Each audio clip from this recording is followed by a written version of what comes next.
ప్రజల కోసమే సర్వస్వము.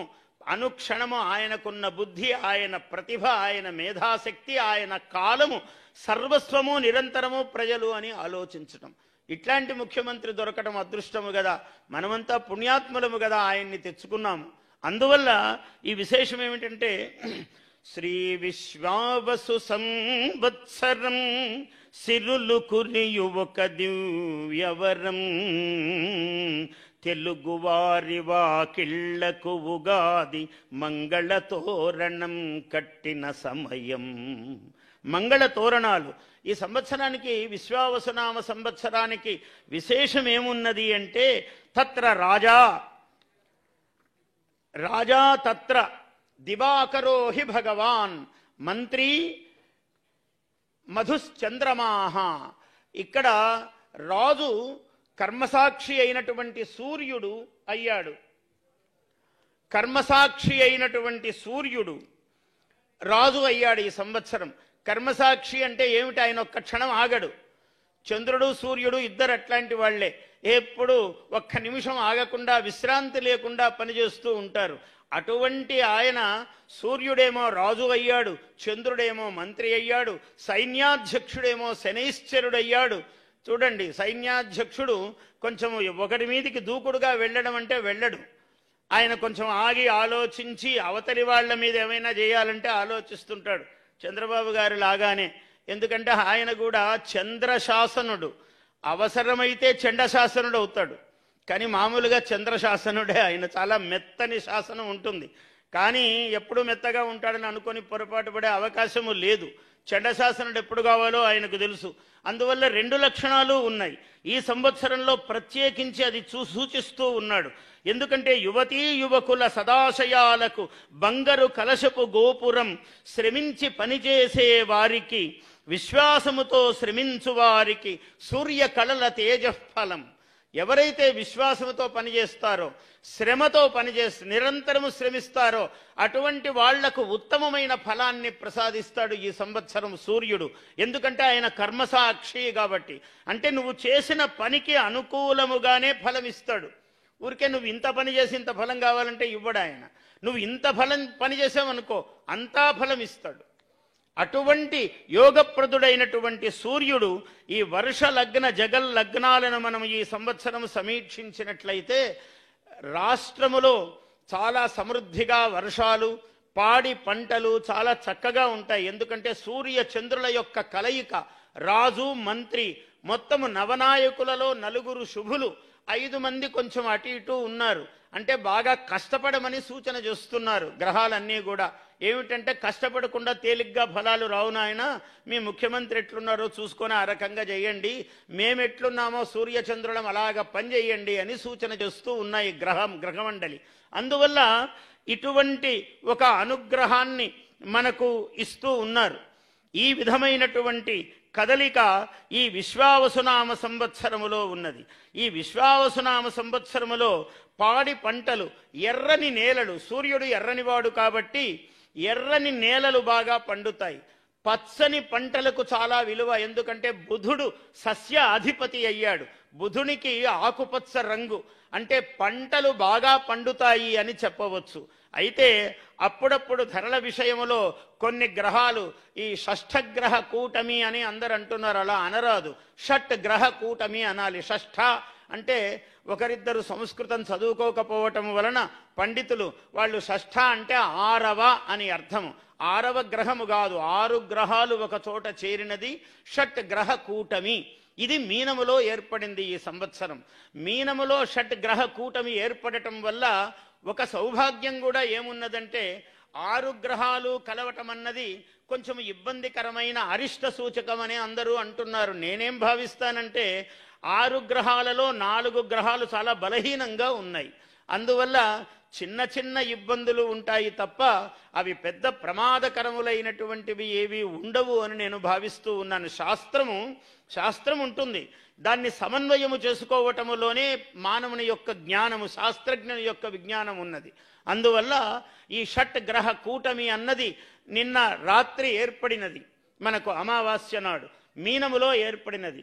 అయినా దీనివల్ల ప్రమాదము, ఏదో చిన్న చిన్న ఇబ్బందులు, ఏ ఇబ్బంది లేకుండా ఏం వడ్డించనివిస్తారా అండి? మానవుడి జీవితం అంత సోమరిపోతులమా మనం హాయిగా కష్టపడి జీవితాన్ని గొప్పగా సాధిస్తే గొప్పగాని ఊరికే కూర్చొని అన్నం తింటే సోమరి అయి పొట్ట పెరిగి వాడికి ఏం ఆరోగ్యం ఉంది? అందువల్ల భగవంతుడు కూడా దాన్ని మెచ్చడు ఎప్పుడూ కూడా. అందుకని ఈ షడ్గ్రహ కూటములు ఇట్లాంటివి పెడుతూ ఉంటాడు అప్పుడప్పుడు పరమేశ్వరుడు. వాటిని స్వీకరించవలసిందే. ఈ సంవత్సరం విశేషం ఏమంటే, ఏర్పడినటువంటి సింహలగ్నానికి కన్యాలగ్నానికి వర్షలగ్నము జగల్లగ్నము చూసినప్పుడు గురువు చాలా గొప్పగా ఉన్నాడు. అంటే విద్యాభివృద్ధి, రాష్ట్రంలో విశేషమైనటువంటి విద్యాభివృద్ధి జరుగుతుంది. ధార్మికమైనటువంటి కార్యక్రమాలు చాలా విశేషంగా జరుగుతాయి. మన దేవాదాయ శాఖ మంత్రి గారు ఇక్కడే ఉన్నారు, ఆనం వారు. చాలా అనుభవజ్ఞుడైనటువంటి మంత్రివర్యుడు ఆయన. అందుకనే ఈ ముఖ్యమైన శాఖ ముఖ్యమంత్రి గారు వారికి అప్పచెప్పారు. ఎందుకంటే ఇది చాలా విశేషం, ఈ శాఖ చాలా అవసరమైనది. భగవంతుడి యందు భక్తి ఉన్న మానవుడే గొప్పవాడు అవుతాడండి ఎప్పుడూ కూడా. అందువల్ల అటువంటి భక్తికి సంబంధించినది మన దేవాలయాలు, మన ధనాగారాలు. దేవాలయం మన సంస్కృతికి భాషకు నిలయాలు. గురువు అలా ఉండటం వల్ల భాగ్యస్థానములోనూ దశమస్థానము అవుతాయి ఈ సింహ కన్యా లగ్నములకు. అందువల్ల భాగ్యము అంటే అదృష్టము, దశమం అంటే వృత్తి రాజ్యస్థానం. ఈ రెండింటిలో గురువు ఉన్న కారణంగా ఆధ్యాత్మికమైన చింతన, దేవాలయాలు పునః శోభను పొందటము, అలాగే విద్య, గురువు విద్యకు సంబంధించిన వాడు కాబట్టి విద్యా విషయాల్లో ప్రత్యేకమైన. అందుకనే ఇవాళ మనం చూస్తున్నాము కొన్ని అవి మొదలే ప్రారంభమయ్యాయి అనిపిస్తున్నది నాకు. ఎందుకంటే పిల్లలకు బరువులు లేని రోజు ఒకటి పెట్టారు. అంటే ఆయన గ్రహము వచ్చే ముందే కొంచెం ఆలోచనలు ఇచ్చి లోకేష్ గారు ముందుగానే దాన్ని ఏమన్నారు ఇంగ్లీష్లో ఫ్రీ బ్యాగ్ డే అన్నారు. నేనేమో తెలుగులో చెప్తున్నాను, బరువు మోయని రోజు. పిల్లవాడికి రోజూ బరువులే, చదువు బరువు కావాలి కానీ పుస్తకాల బరువు కాకూడదు. ఇటువంటి ఇంకా అనేక విద్యా ప్రణాళికలు, విశ్వవిద్యాలయాలు చాలా గొప్పగా ఏర్పడతాయి. చాలా విద్య రాణిస్తుంది. కళలు, విద్య. ఇంతదాకా మన మురళీకృష్ణ చెబుతూనే ఉన్నాడు, ఈ ఉగాది కొత్త ఉగాది అద్భుతంగా కళలు ఇంతవరకు ఎప్పుడూ చూడలేదు. మళ్ళీ ఇంతమందికి సత్కారము, విద్వాంసులకు, కళాకారులకు, వాళ్ళందరికీ గొప్ప సత్కారాలు అని చెప్తూ ఉన్నాడు. నిజమే కదా. ఇది ఈ ఉగాది యొక్క విశేషములో ఇవన్నీ జరుగుతూ ఉన్నాయి. విద్యారంగము, భవన నిర్మాణ రంగము కూడా చాలా బాగుంటుంది ఈ సంవత్సరం. భవన నిర్మాణ రంగము కూడా అలాగే పాడి పంటలు బాగున్నాయి, భవన నిర్మాణ రంగము బాగున్నది, విద్యారంగము బాగున్నది, ఆధ్యాత్మిక రంగము బాగున్నది, పరిశోధన రంగము కూడా చాలా బాగుంటుంది ఈ సంవత్సరం. గురువు ఉచ్చస్థానములో ఉన్న కారణముగా పరిశోధన రంగము కూడా చాలా గొప్పగా ఉంటుంది. ఇన్ని రంగాలు అద్భుతంగా ఉన్నాయి కాబట్టి ఈ సంవత్సరం చాలా బాగుంటుంది. అయితే ఒక కింద గీత, దాన్ని ఏమంటారు, కింద గీత గీసుకోవటం అంటారంటే అండర్ లైన్ ఇంగ్లీష్లో, దాన్ని మాత్రం విస్మరించరాదు. మన కష్టం అన్నది సర్వప్రధానమైనది. మన శ్రమను బట్టే ఫలాలు అన్ని రంగాలలో ఉంటాయి. కాబట్టి ప్రతి వ్యక్తి కూడా అలా ఆ శ్రమతో కూడుకున్నటువంటి జీవనాన్ని గడపడము ద్వారా వీటన్నిటికీ ఐశ్వర్యము లభిస్తుందయ్యా అన్నారు. ఇక్కడ ఇంకొక ప్రధానమైన మాట చెప్పాలి. ఒక్కొక్క వ్యక్తి చేతికి ఒక్కొక్క అదృష్టం ఉంటుంది. ఒక మనిషి పుట్టుకే పరమేశ్వరుని యొక్క నిర్ణయం ఉంటుంది. ఆ మనిషి పుట్టినప్పుడే ఆ రాశి కుండలిలో గ్రహాలు ఏవి ఎక్కడ ఉండాలో అలా ఉంటాయి. ఆ విధంగా చంద్రబాబు నాయుడు గారు అనే ఒక వ్యక్తి ఒక గొప్ప యోగజాతకుడు. ఆయన చేతికి ఉన్న గొప్పతనం ఏమిటయ్యా అంటే అద్భుతమైన నగర నిర్మాణాలు. ఇల్లు కట్టడమే కష్టమైన పని. ఒక ఇల్లు కట్టమంటే చాలా కష్టం. నగరములను నిర్మాణము చేసేటువంటి ఒక మహా అనుగ్రహము ఆ చేతికి ఉన్నది. అందువల్లనే అందరూ చప్పట్లు. మన చేతులకు కూడా పని ఉండాలి, మన చేతులు ఖాళీ ఉండకూడదు. ఆయన చేయి గొప్పదే, కానీ మన చేతులు, మన పని మనం చెయ్యాలి. అందువల్ల ఏమిటి గొప్పతనము? ఇరుకుదారులను ఇంద్రభవనముల ఎదుగుదలను దర్శించినవాడు. ఇరుకు దారులు, 18-15 అడుగుల రోడ్లు ఉన్నాయి ఆనాడు. ఇక్కడ మహాభవనాలు వెలుస్తాయని ఆయన స్వాప్నికుడు దర్శనం చేశాడు. కలగనటము కాదు, ఆయన ఆకారము దాల్చి చూపించాడు.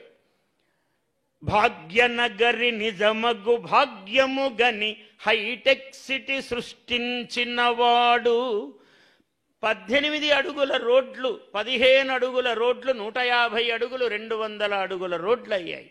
ఏమీ లేని రాళ్లల్లో ఆయన ఊహ చేశాడు అదంతా కూడా. ఇప్పుడు అమరావతి కూడా, నగరాలన్నీ కూడా నదీ తీరముల్లోనే ఉన్నాయి. చాలామంది విమర్శించారు, ఇక్కడ పెట్టారు ఏమిటన్నారు. ఇక్కడే పెట్టాలి. ఆయన ఎంత ఊహ గొప్పది అంటే, ఆయనకు భగవంతుని యొక్క దివ్యానుగ్రహం ఉన్నది. ఈ మహానగరాలన్నీ మీరు ఏవి చూడండి ప్రపంచంలో గొప్ప నగరాలు. ఢిల్లీ నగరం ఉన్నదంటే యమునా తీరంలో ఉన్నది. ఉజ్జయిని మహానగరం ఒకనాడు విక్రమార్కుడు అనే ఆయన విక్రమార్క శకం అంటారు ఇప్పటికి కూడా. అంటే విక్రమార్క శకం ఏమిటయ్యా, ఎంత గొప్పది విక్రమార్క శకము అంటే 2081 సంవత్సరం అయింది విక్రమార్కుడు పుట్టి. ఆయనకి ఇంద్రుడు ఒక సింహాసనం ఇచ్చాడు, 32 మెట్లు గల సింహాసనం ఇచ్చాడు. దాని మీద కూర్చున్నాడు. ఇప్పటికి కూడా విక్రమార్క సింహాసనం అని చెప్పుకుంటూ ఉంటాము. అటువంటి విక్రమార్క